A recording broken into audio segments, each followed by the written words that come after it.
నరసింహ శతకము. నరసింహనే నిన్ను నమ్మినందుకు చాలా నెనరు నాయందుంచు నెమ్మనమున నన్ని వస్తువులు నిన్నడిగినేసట పుట్టి నికనైన కటాక్షమియ్యవయ్యా.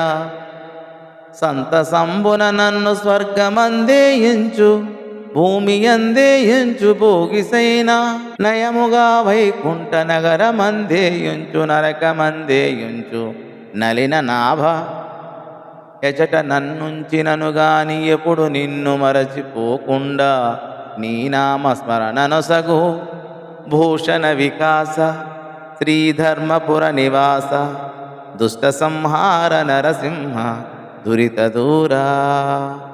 శోభామయమగు ధర్మపురమున వసించువో నరసింహస్వామి, నీవు దివ్యాభరణములతో ప్రకాశించువాడవు, పాపములను పారద్రోలువాడవు, దుష్టులను శిక్షించువాడవు. తండ్రి, నేను నిన్ను నమ్మినందుకు నా యందు అధికంగా దయ ఉంచు. ఎన్నో వస్తువుల్ని ప్రసాదించమని నిన్ను అడిగి అలసిపోయాను. ఇకనైనా నాపై దయపెట్టు. సంతోషంగా నన్ను స్వర్గంలో ఉంచిన, భూమి మీదే ఉంచిన ఓ శేషసాయి, చక్కగా వైకుంఠమనందే ఉంచిన, నరకమనందు ఉంచినా హే పద్మనాభ, ఎక్కడ ఉంచినా సదా విస్మృతి లేకుండా నీ నామస్మరణ జరిగేలా కరుణించు. మనిషి ఎముకల మోపు కాదు, నెత్తురు కడవా కాదు, చీము పెట్టే కాదు, చర్మ తిత్తి కాదు, మనసే మనిషి. మనసెక్కడ ఉంటే మనిషి అక్కడ ఉంటాడు.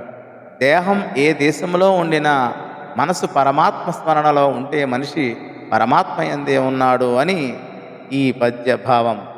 ధన్యవాదములు.